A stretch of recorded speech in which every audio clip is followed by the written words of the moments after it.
शुभांगस्रान्तिदस्रष्टा कुमुदः कुवलेशयः गोहितो गोपतिर्गोप्ता వృషభాక్షో వృషప్రియః. భావం: శుభప్రదమైన వాక్కును వెలయించే వాగీశుడు స్ఫురద్రూపి శుభాంగుడు. అతని రూపు చూచినంతనే మనస్సు శాంతిస్తుంది. కువలాయనందకరమైన చల్లని వెన్నెలలా అతని వాక్కు సర్వజన మనోహరంగా ఉంటుంది.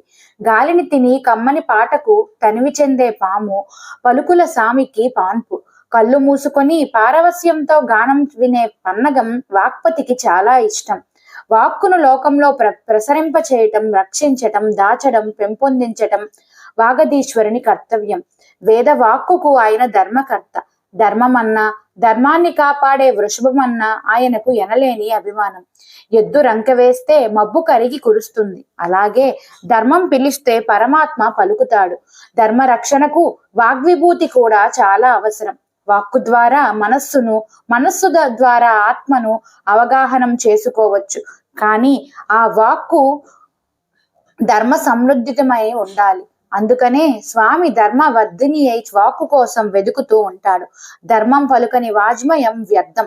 మాటలు రాని ధర్మం మనిషికి చేటు. ఈ రెండింటినీ ఒక చోట సమకూర్చడం శాంతిదాత సద్ధర్మం. शुभांगस्रान्तिदस्रष्टा कुमुदः कुवलेशयः गोहितो गोपतिर्गोप्ता వృషభాక్షో వృషప్రియః.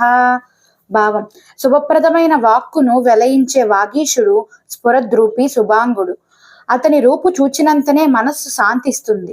కువలాయనందకరమైన చల్లని వెన్నెలలా అతని వాక్కు సర్వజన మనోహరంగా ఉంటుంది. గాలిని తిని కమ్మని పాటకు తనివి చెందే పాము, పలుకుల సామికి పాన్పు. కళ్ళు మూసుకొని పారవస్యంతో గానం వినే పన్నగం వాక్పతికి చాలా ఇష్టం. వాక్కును లోకంలో ప్రసరింప చేయటం, రక్షించటం, దాచడం, పెంపొందించటం వాగధీశ్వరుని కర్తవ్యం. వేద వాక్కుకు ఆయన ధర్మకర్త. ధర్మమన్నా, ధర్మాన్ని కాపాడే వృషభమన్నా ఆయనకు ఎనలేని అభిమానం. ఎద్దు రంకె వేస్తే మబ్బు కరిగి కురుస్తుంది. అలాగే ధర్మం పిలిస్తే పరమాత్మ పలుకుతాడు.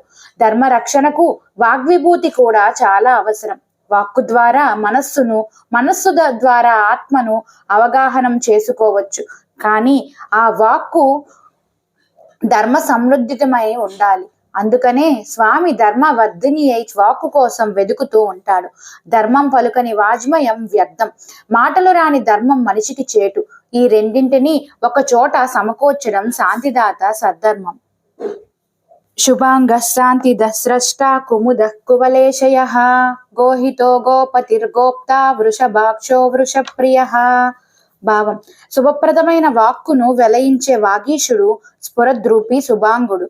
అతని రూపు చూచినంతనే మనస్సు శాంతిస్తుంది. కువలాయనందకరమైన చల్లని వెన్నెలలా అతని వాక్కు సర్వజన మనోహరంగా ఉంటుంది. గాలిని తిని కమ్మని పాటకు తనివి చెందే పాము, పలుకుల సామికి పాన్పు. కళ్ళు మూసుకొని పారవస్యంతో గానం వినే పన్నగం వాక్పతికి చాలా ఇష్టం. వాక్కును లోకంలో ప్రసరింప చేయటం, రక్షించటం, దాచడం, పెంపొందించటం వాగధీశ్వరుని కర్తవ్యం. వేద వాక్కుకు ఆయన ధర్మకర్త. ధర్మమన్నా, ధర్మాన్ని కాపాడే వృషభమన్నా ఆయనకు ఎనలేని అభిమానం. ఎద్దు రంకె వేస్తే మబ్బు కరిగి కురుస్తుంది. అలాగే ధర్మం పిలిస్తే పరమాత్మ పలుకుతాడు. ధర్మ రక్షణకు వాగ్విభూతి కూడా చాలా అవసరం. వాక్కు ద్వారా మనస్సును, మనస్సు ద్వారా ఆత్మను అవగాహనం చేసుకోవచ్చు. కానీ ఆ వాక్కు ధర్మ సమృద్ధితమై ఉండాలి. అందుకనే స్వామి ధర్మవర్ధిని అయి వాక్కు కోసం వెతుకుతూ ఉంటాడు. ధర్మం పలుకని వాజ్మయం వ్యర్థం. మాటలు రాని ధర్మం మనిషికి చేటు. ఈ రెండింటినీ ఒక చోట సమకూర్చడం శాంతిదాత సద్ధర్మం.